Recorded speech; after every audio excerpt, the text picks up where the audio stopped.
welcome to the garden. Today I have a long overdue succulent update for you. And the reason this took so long, because I've been dealing with some health issues this year, which are luckily starting to clear up. I've actually felt good for the past week, so I should be getting back to a normal video schedule. And I have one other really exciting announcement, is that you can now join the channel with membership. Just below the video or on my channel's homepage, you should see a little join button next to the subscribe button. And there you can contribute $1 a month to show your support for the channel. There are a few little perks like a custom emoji and a little badge next to your name. But I won't be making members exclusive content. I want every video I make to be free for everyone.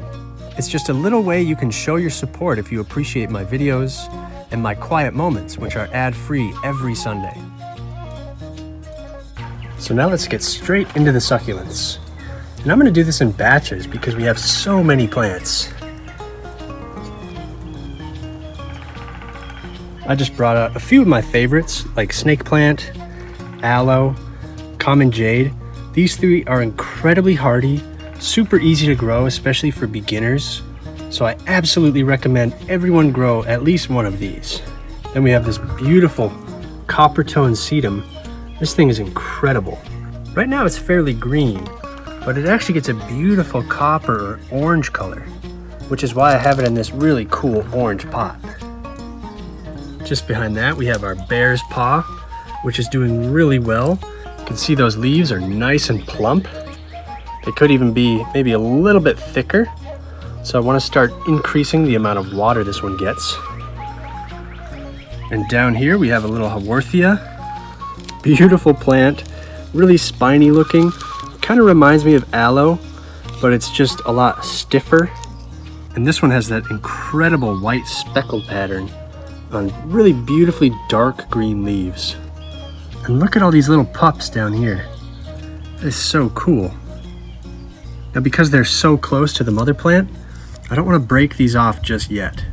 So we're going to let them grow a little bit more first, and then hopefully we'll be able to divide this one. Because I haven't really been doing much, these plants are a little bit dusty. So I'm going to be cleaning them up today.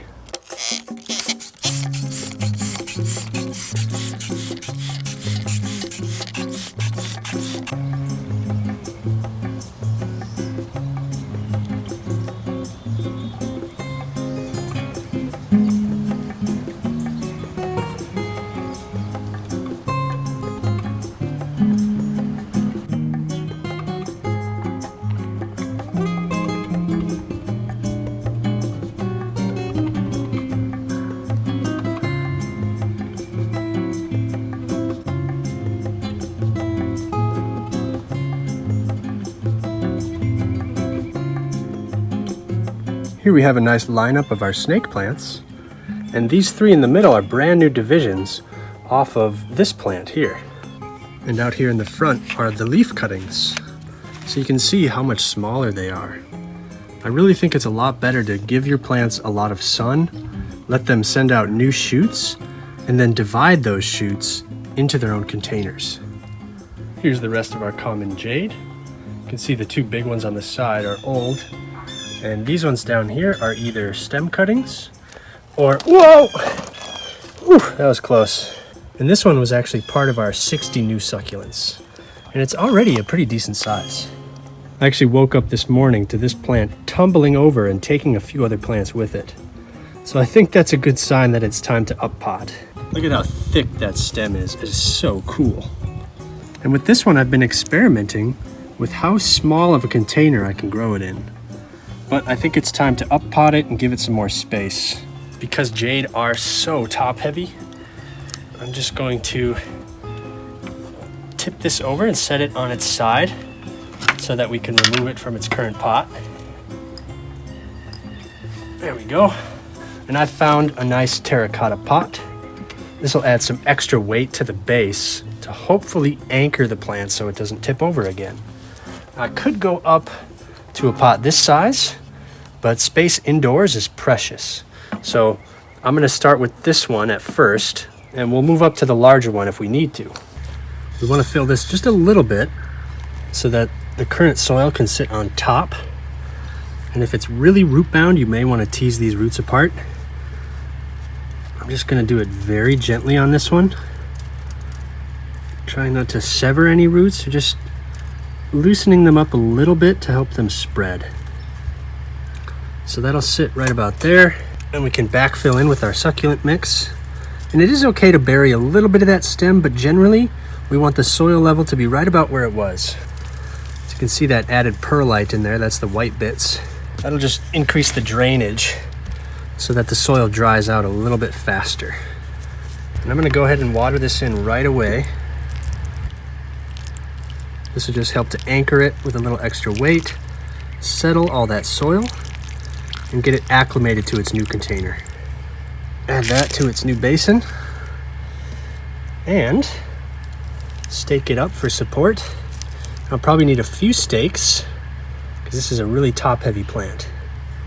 You want to make sure the balance is just right, so if you do have to repot, now is the time to do that.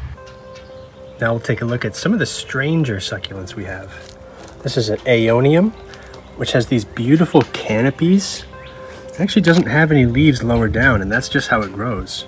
But there's a beautiful pink hue to the edge of the leaves, and they're just glorious. They look like little palm trees. Here we have a Common Jade, one of my favorites. And I'm going to be uppotting this in a separate video because I have a little surprise for you. So stay tuned for that. Here we have two more types of Haworthia. This beautiful kind of smaller dark green variety. And then this one, which is normally a nice pale green, a lime green, it actually has this kind of red rust color to it. And this develops on a lot of succulents early in spring when they have increased sun exposure. So we might set that back from the window a little bit. Here are the cuttings that we took, and they are setting down roots, but they're not really doing great. So we're gonna have to take care of these. Then we have this beautiful rosette of what I think is an Echeveria because of the shape of the leaves. But it's got a lovely purple color to it. I picked a nice purple container for it. That one is just gorgeous. Then we have dancing bones, a wonderful cactus looking plant. And sometimes they have little fuzzy tufts that almost look like thorns. And this one we've actually managed to propagate. This is a little stem cutting that we took. Needs a little water, but I think it's doing okay. Behind that we have tiger jaw, which has a little bit of a mealybug problem. So I may need to pick up some pesticide like neem oil. In that same pot we have propeller plant, which I really think looks like a sea turtle. Just look at the shape and color of those leaves. And they have a velvety texture. Very strange and beautiful plant. Then we have burrow's tail, which you can see is just prolific. I've taken a few little stem cuttings off of those and they're doing really well. And this one just cascades over the edge of the pot. Just lovely. And it also propagates really well from leaf cuttings. The leaves are very easy to pull off, and they actually set down roots just voluntarily. Then we have another fuzzy plant known as panda plant. And look at the color at the top of these. Isn't that extraordinary? It's bright red. I've never seen that before on this plant. But man, what a beauty. And then the behemoth. That is narrow leaf chalk sticks. Look at the size of this. It's like 4 feet tall. It has little round pencil-like leaves, and they do have a little bit of a chalky coating on them. You can see it does get rubbed off there if you just brush it away, but that's to help reflect sunlight and trap in moisture. And it's not a messy plant. I had a pencil cactus at one point, and it just secreted sap everywhere. So this one's nice and clean. It's just huge.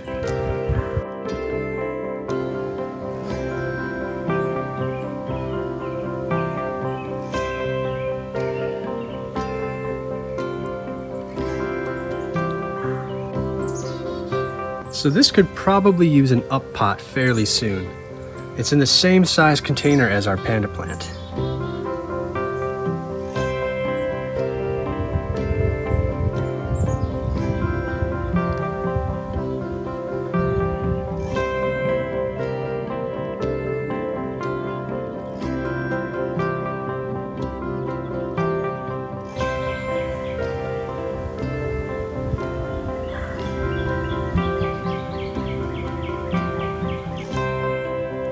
And last up for today, we have all the rest. And a lot of these are struggling. Sometimes, for whatever reason, some succulents are just very delicate, finicky, and don't want to grow. But don't let it get you down. Just do whatever you can, and if they do die back, then they weren't hardy in the first place. That's why I really love those common jade, snake plants, aloe, and other hardier succulents. And some of these actually look okay. They might just need to be pruned or propagated or treated for mealybugs. And unfortunately, that purple succulent, which I've been trying to keep alive, has finally died back. It just seemed to give up this winter. So that's a bit of a bummer. But others are doing really well, like this huge green one. And I've combined a few of these in larger containers just to save space indoors. I hope you enjoyed this succulent update. Make sure to subscribe and stay tuned for more. And if you want, you can now join the channel for $1 a month. Thank you all so much for watching, and I hope to see you next time.